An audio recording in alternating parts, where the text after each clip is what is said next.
No, jak ładnie marchewkę jedzą Duduś i Lola. No, ślicznie jedzą, ślicznie marchewkę.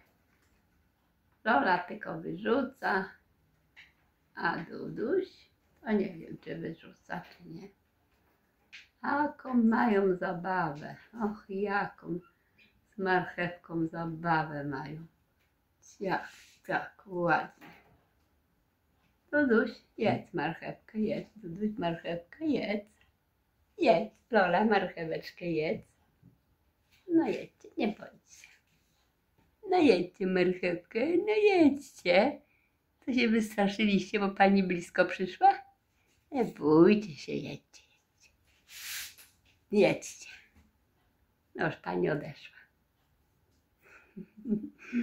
Nie chcą już teraz jeść. Ojej, pani się przestraszyły.